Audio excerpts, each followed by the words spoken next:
Mes chers frères et sœurs dans le Seigneur,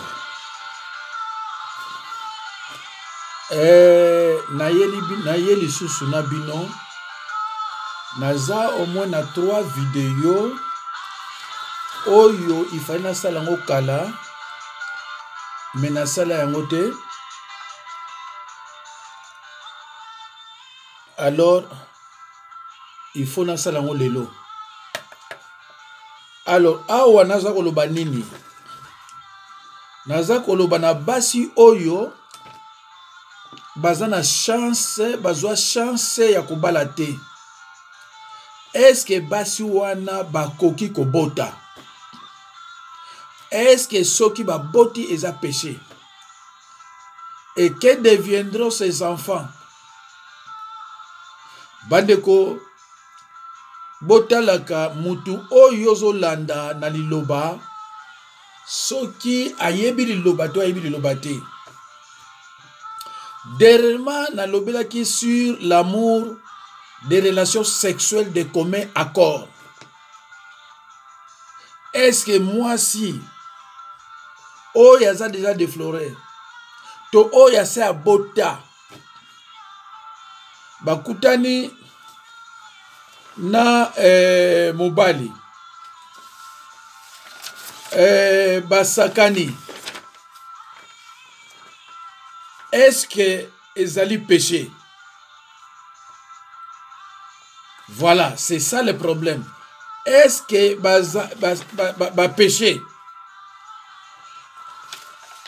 Nalobaki na bino mwasi na mobali oyo son lui moi c'est-à-dire oyo ayeba déjà mibali ou bien bota bakutani sikoyo na mobali azana mwasi te, mwasi pe azana mobali te,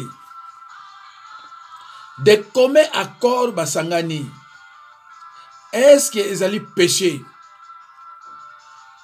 Bible ezolakisa biso place moko te ezali péché. Soko zongi sima na ba vidéo nangai, je crois que c'est entre 600 quelques 7 8 9 soko tali ozokuta nazo parler na yango na demandaki na batu nyonso ba yebi liloba ba contredire nga parce na yebi pa ibo kotelemina na verset nini ti lelo kaka mutu moko takomi makambo ezanga tatina na bosani kutu kombo na ye mais ako ayebi ke nazoloba na ye nalobaki na ye achelanga ba verset azoloba sans verset mais bino boyebi tango nalobaka na ba verset na ngai. Alors je ne vois pas païba komi moi sina mobali baza ba mikolo de commun accord basangani, ça devient un péché. Na bengaki abbé catholique na tuni ye oyo lobi nini abinanga pona ye mwasi na mobali o bazofana ndako moko baza ko bota sans mariage eza considéré mariage ngalbi oh. Voilà, donc amour de commun accord eza autorisé, eza péché. Impudicité avant le mariage, c'est un péché. Mutu oyo aza vierge akeko sangana na mobali avant libala, c'est un péché, mais ce n'est pas un péché de condamnation. J'ai été clair, hein? J'étais clair.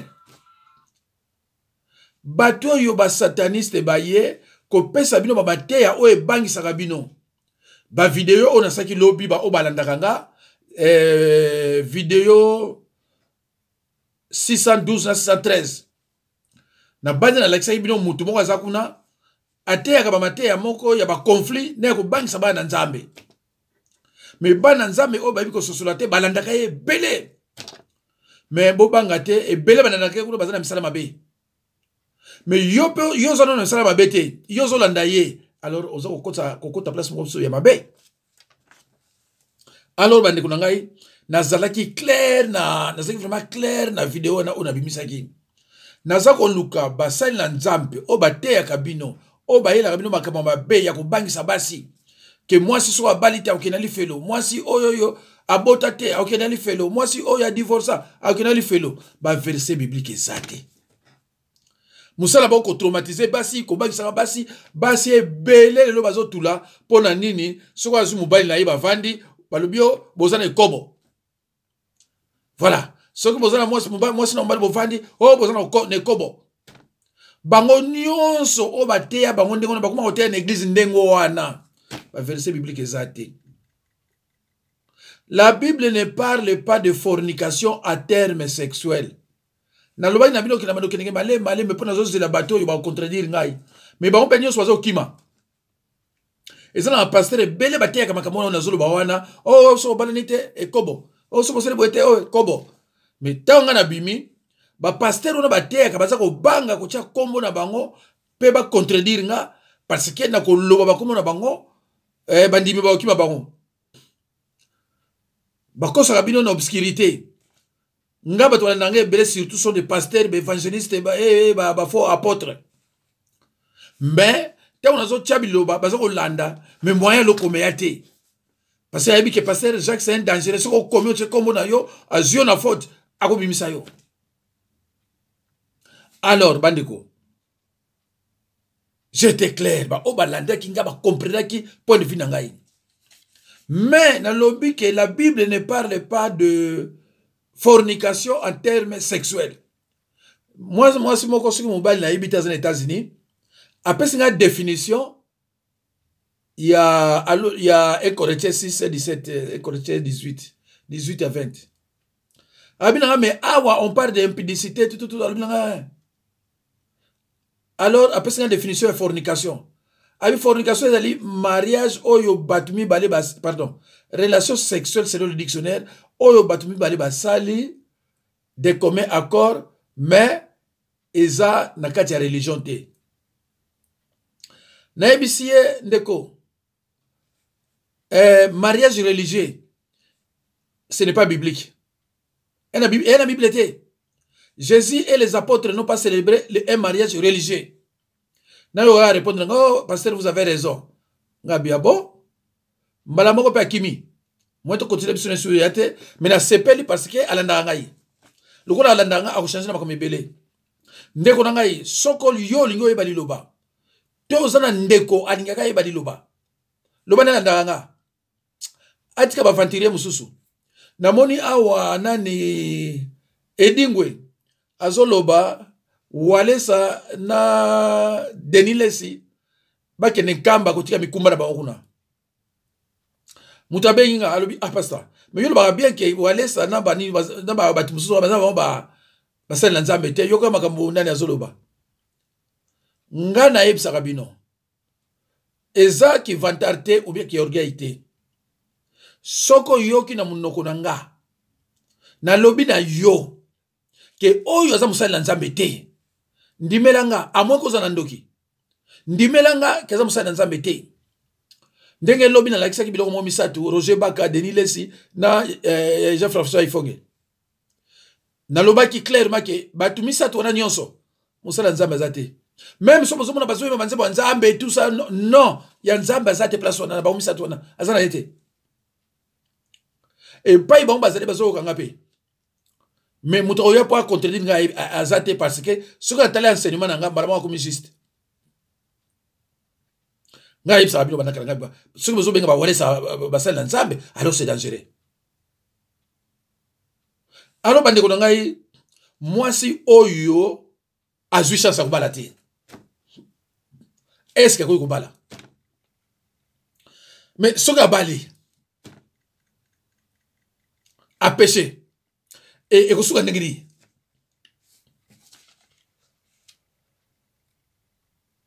Bandeko na sali erreur moko ya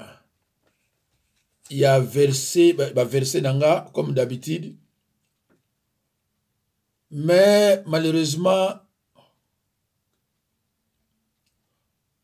na pas ezali ce qui nous a zoyango, nous allons obliger na reprendre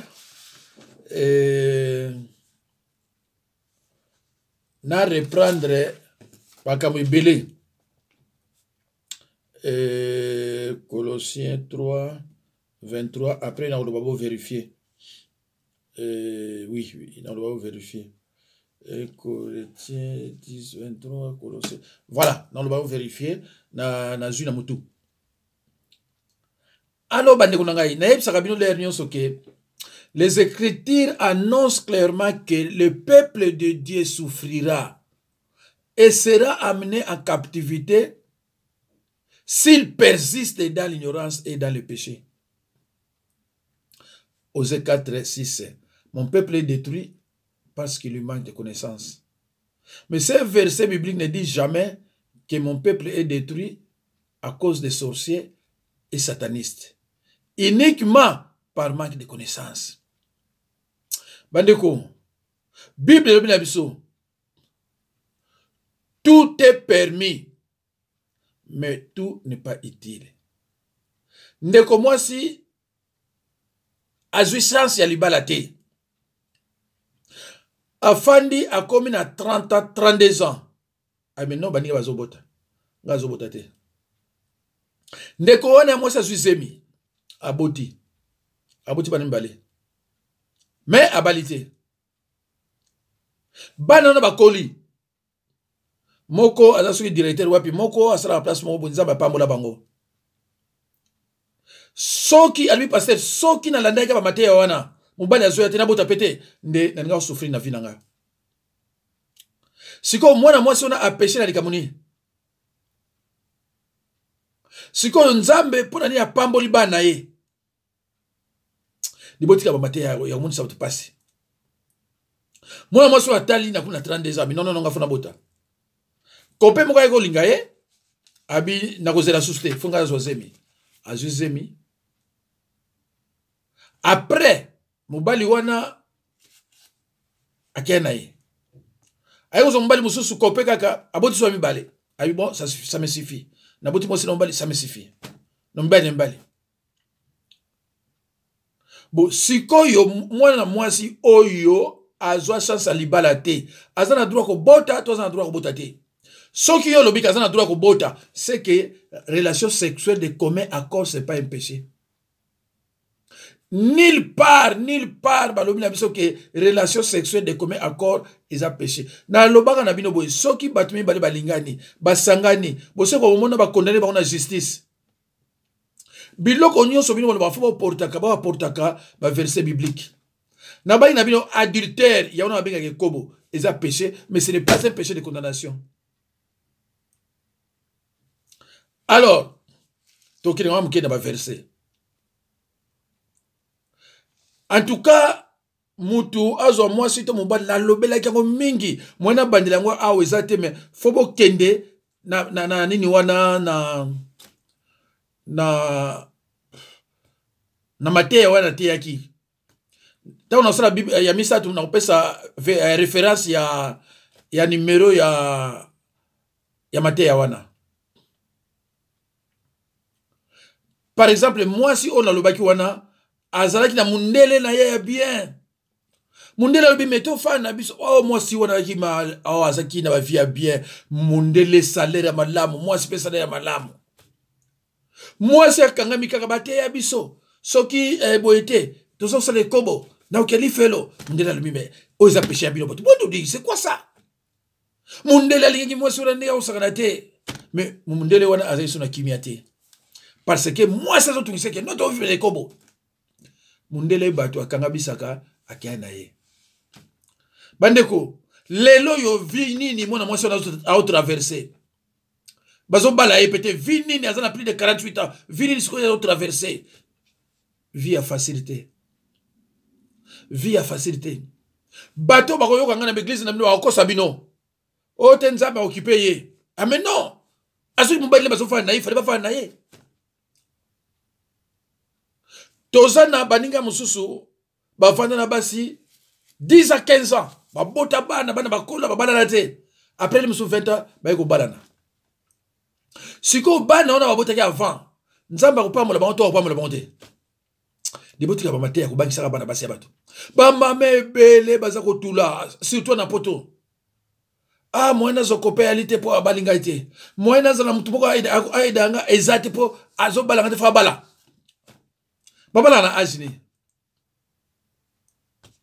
ezama ba mateya o bazo pesa bino na batu surtout bino balanda mateya bandoki ya ba sataniste parce que bango tango bayaka na ndenge moko tango azoloba yozo croire na ye ole croire na biso ba oyo ndeko za pasi tozonga na noir. Alors, ndenge na lobaki Bible ezo parler biso na Proverbe 18-22, celui qui a trouvé une femme trouve le bonheur. Ici la Bible parle de la femme qui est vierge, la fille vierge. Ye wana soki ozwi banzela mibale bela yebi yango te okoza na kimia. C'est la Bible oza na kimia à moins que boye kobebisa. Mais cause ba divorce za nini ozwi mwasi ayebi déjà bana mibale 15. Ozofana ndako mwasi ayebi déjà mibale 30, 25, 8. Et wana za mwasi vraiment. Mais boza na kimia te parce que so bolali na ba image na ye mibale bele balekaka. Yo lali na ye yezo ka sombali mususu. Boza na kimia ndenge ni. Mais oyo ozwi ya vierge na image na ye mibale mususu balekaka na bango te. Tu te rends compte que moi si ayi mbali 10 au balier. Ah mais ndeko nangai au balier au tena ndako. Ah mais c'est la merde quand même hein. Ah oui hein. Yo mo remarquer que non beaucoup na kimia beaucoup na kana kimia jamais. Nazo bango awati. Si comme mbali ni yo linga makasi. Oh mbali ngani linga makasi azana Suisse. Mais abala na France. Mais mbali linga makasi lelo azana Suisse. Voilà. Alors, il y a un bazo pekisa immoralité sexuelle wana ya mwasi waza diverger ayeba mubali avali bala akozwa déroute. Et soka sa comme na 2, pas comme na 3 amona nesu le côté.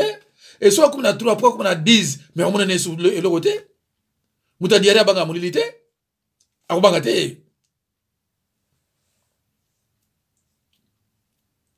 Wana onazolo ba awa ezabi loko on a se expliquer qui. Donc, mutu oyo mwasi oyo ba azui chance ko balate. Azana droit ko bota azana péché te. De toutes les façons, un chrétien, un croyant né de nouveau n'a pas de péché de condamnation. Bande ko bola nanga bien. Tant que yo zana ndokite, li fele ko samsa kuna. Tant que yo ki ndoki ozana ngote, okosani na li felo. À moins que ozana ba problème na batu o pardon na batu te. Ah mais ça c'est dangereux. C'est pour cela que je prêchais sur le pardon. Ndeko nangai Luka Mate yanga te yaki sur le pardon okoyeba pardon esenga makandenge nini bino boling ebele bolinga mate ya te bolinga ba aventurier o ba ki danser aki musicien awosala ba aventurier ko banzambe yo bandiko landa ye mais jour yo ko bela o bandiko luka pasteur Jacques Dinabanza mutu oyo landaka olingi susu te he mesiko pena bandiko boya bato hein parce que na satire hein tango yoko yana bino osamela wapi oh ngabi kena sende Nicole comme ça nzambe kuna parce que je suis satiré ngapi na satiré alors ezana ba mususu balingaka kutu mateya te alingaka tango obonde pona ye OK obonde pona ya biki okozwa musala nzambe okozwa lobiko wana te lobiko fo luka oye bali loba Jésus-Christ n'a cessé de dire ceux qui sont mes frères et sœurs ce sont ceux qui écoutent la parole de Dieu et qui la mettent en pratique. Boyoka kinde kuna biso nani disciple nani Jacques-Claude na témoignage na ye. Na bali na ba ona ya check lobby boyoka ninga lobaki. Li loba disciple Jacques-Claude lelo azo sala témoignage na ba verset biblique parce que le vandi pa na ye. Et nzambe pa ko pambola ye. Ako pambola ye vouloir ou pas nzambe ko pambola libota na ye na mwasina asa pamboli kutu. Asa pamboli ye na mwasina ba na ye. Mais yo, bakoloba no kota lukali oyo ka liloba olingite. Ha mais ndeko nangai. Même si on va délivrer yo, ba démon ba kozonga na bango. Même si on va délivrer yo, ba démon ba kozonga na bango. Alors pourquoi pas délivrer aussi parce que olingini lobate. Et c'est pour ça que tu continues aussi à souffrir.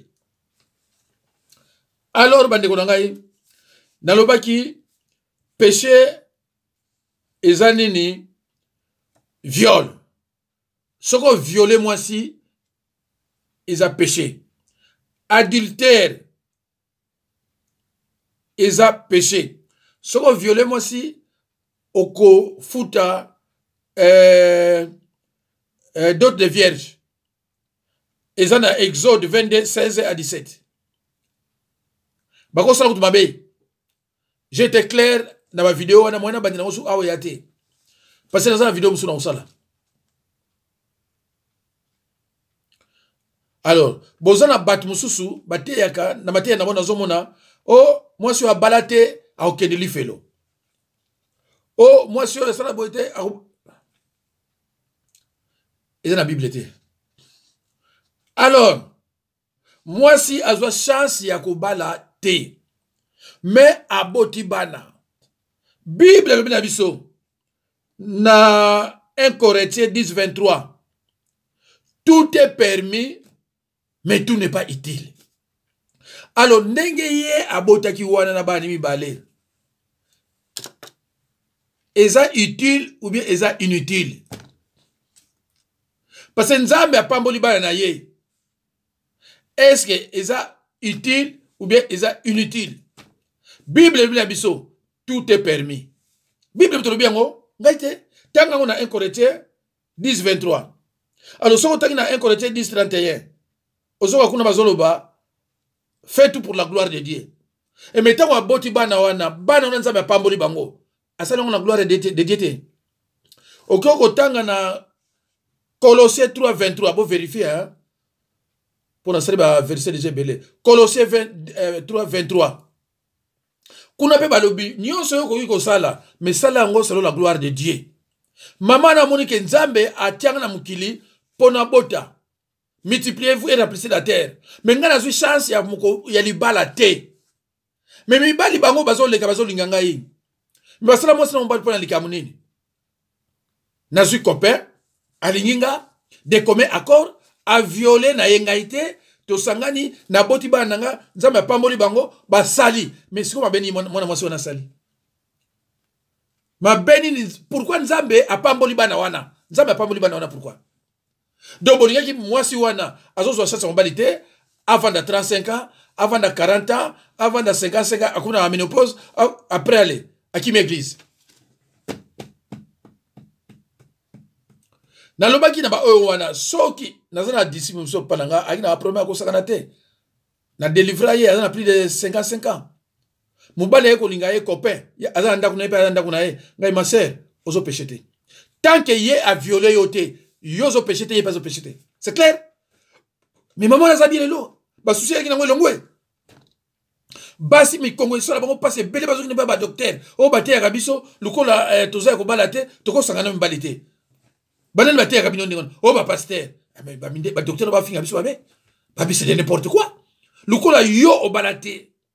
Donc, au sangana mwasi mobilité de commun accord. Oh oui, mais il y a un passe dans mon Congo. Et nous sommes qui dans mon Congo aussi là, et va passer aussi la tête tout ça. Voilà. C'est bizarre comme des enseignements. Bando qui va commis ça, sexualité, péché moko, koleka même kindoki. Relation sexuelle, bando qui va commis ça yango, péché moko koleka kindoki. Ok, dewa kobo. Ok, dewa kobo. Tala baso bazo tous les belés. Mama Oyo, heureusement, aboti ba na ye, ba na nisiko ba osalisa ye. Et na mama te na bino, ba se belé ba fana na ti ménopause ale aboti te. Ndeko nanga, pasteur Oyo zo landa wana, est-ce que ça pasteur? Mais ba te belé, po bino bolingaka. Tant que pasteur na moi sur ah on musala nzambe ai na kama voiture moko boye ah pasteur nga banka nzambe po moni na moi si ba apôtre Jésus Christ boni ba ina basi ba apôtre Jésus Christ ba sala musala nzambe na basi boni zéro moi si ba tia kaina ba nzambe te apôtre Pierre azalaki na moi si po ako akbana sala berere na ba nzambe po ate ya bien il fallait moi si akufa. Et moi, c'est Koufi, apôtre Pierre a tiré moko, a continué à Banzambe. Comment ça va ça comme cité? Oh, Marie de Magdala, Azolanda enseignement na ba disciples ensemble. Jésus-Christ a jamais Marie de Magdala a accompagné Mibali, va prêcher parole. La Bible est lukango nga na yebi Bible Nouveau Testament na binyos Bible na ko bateke na yebi tout mais na yebi quand même. Alors baba teya obozo teya ko bangisaka basi moi c'est à cause de copain été moi c'est à cause de ninité moi c'est mais c'est quoi ça? C'est quoi ba mateya marque wana? Ah moi si so asali boy a aucune affaire na zo ekutu musuba komia nini basi oyo ba balate ba kina affaire basi ba sala ba église ba sala ba mariage na nini na église ité balata nini apembete ba okende nini. Mais Myriam Marie, sœur ya Aaron, na Moïse, a-t-il la balate? A-t-il la balate à bota pété? Michal, moi ya Saoul, ex-femme ya David. Mais a-t-il la bota même pas na vie na ye? Mais Bible, les autres ne jamais quelqu'un à faire. Myriam, ndeko ya Moïse, Marie. Na Aaron, prophétesse, a balaté, a botaté, mais Bible lui-même sauté quelqu'un à faire. Deko, biloko nous soyez sarabino wana, verset biblique exacté. Verset biblique exacté. La Bible ne parle pas de fornication en termes sexuels. Non, c'est là-bas. Ngana ko expliquer ngo na base avant dimanche. Ce qui n'a pas quitté semaine prochaine.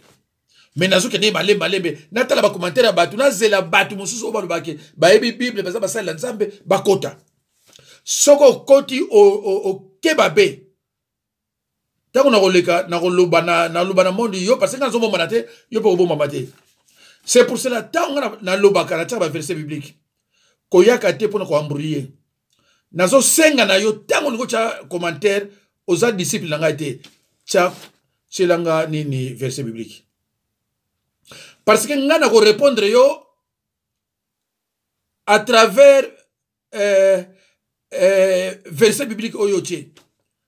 Na kotala ngo parce que na yebi verset biblique bokozwa. Tango na soba o ba verset oyo biblique bokozwa na yebi ngo déjà. Ndeko yo mutozola ndangai. Lukaka otala avant obalola na musala nzambe. Kota na page na ye. Bando tolaka basenima na ye bando tolaka basema na ye nzambe ya kotoucher yo akoyebisa yo o musala nzambe ba disciple ngaza na bango na komi déborder na ba fidèle bakota bayebisa bango o musala nzambe lelo bakoma ko sepela bango nyonso linga liloba bakoma na esengo parce que pana ngai il faut yeba liloba oyeba pe ko prier. Il faut oye baliloba oye ba pe ko prier bato bazolanda ba enseignement pananga ba yebi liloba ba mi ko prier na bazi bolanda ki enseignement oye nini témoignage oye les gars ilobi na 0612 ozoyo kamona mbali ninga zo kumisa liloba passe ala na onyoso esili po ayebi liloba na prière yo landa sataniste moko utayine siku wapi ayebi rien. Ce n'est pas qu'il y a des batamuke, ayebi rien. Mais le coup la sauce le bino exemple ya banani ya ba emene ya banani kochila bino wana pona bino soko moni emene ya Hollanda or kazo sala bambongo na YouTube yo ndeko eza mawa mingi so bazomona ozoba na vie eza mawa soki yo bazomona ozoba na vie eza mawa mingi siko benga mutu na délivrer so na problème akokate parce que batu ba uta kuna bayaka pananga ndeko nazo pese no exemple na lobi na bino Myriam Marie ndeko ya Aaron na Moïse abalate abota na ipete ex femme ya David mwana Saoul Michal abota na ipete akele ipete di felote. Voilà. Alors, si ko bino ko bangisa batu pona nini l'air nyonso ko bangisa ka batu oh soko sali boyete boye soko sali boyete boye soko sali boyete boye mais c'est quoi ça? Pourquoi quelle sorte de matière au bozo pesa batu? C'est quelle sorte de matière bo pesa batu? Bo bangisa batu pourquoi? Soki yo au monique mbala zo yati ba azo pusana au monique ozana kopé boko bota mais bota nzamba pa mbola bana yo soko chete mebota omona nzamba pa mbola bana yo. Alors, ce qui est pas mon bana yo, péché qui est psycho. Nzambe asala mwasi na mobali pour na relation sexuelle. Nzambe asala mwasi na mobali pour na relation sexuelle. Soko zui sasa kubota ya kubala te, okoyini ba kubota parce que basi baza ebele koleka mibali. Bo basi na msuba basani. Tant on t'a mis en vérité, par contre, non, dans une vérité. Ce que pasteur na yo a contredire nga, pesa nga kuma pasteur na yo, pesa nga kuma numéro pasteur na yo. Akoboya parce que yebike bandi ba okimaye. Akoboya parce que yebike bandi ba okimaye. Alors voilà bandeko, na pesa un exemple ya mama oyo abotaka na âge entre 30 et 32 ans, bana nimi balé, mais ça mobilité nzambe pamula bana yi. Bana yi ba kuma kusunga yi. Alors yo sikoyo 32 ekoki 35 ekoki et 40 ans 45 ans aucun Allemagne babite ko bota souste o suga et pasteur on no ba na yo yaza na bana boni o mona lemsa na bana 6 o no sambela pa pasteur na bana 6 7 5 serviteurs de femmes yo zo benge serviteurs de Dieu. Merci beaucoup bandeko nzambe apambola bino toza ko kutana bala yasima to nazala ba pasteur ba évangéliste ba apôtre soko no benganga pona mateya na ngai cha commentaire na YouTube et puis yo pe mutolingo benganga cha commentaire na YouTube ko cha commentaire na WhatsApp te cha commentaire na YouTube monde a otanga yango parce que o chika commentaire pa nanga ngamo ngam otanga on c'est pas la peine. Alors, nous avons un jeune évangéliste, un jeune pasteur 06 51 03 92 89 33 6 51 03 92 89 Pasteur Jacques Dinabanza. Oyo monde a bazolanda seconde par seconde. Je dis bien seconde par seconde. Merci beaucoup, Badeko Nzamba Pambola Bino. Au revoir.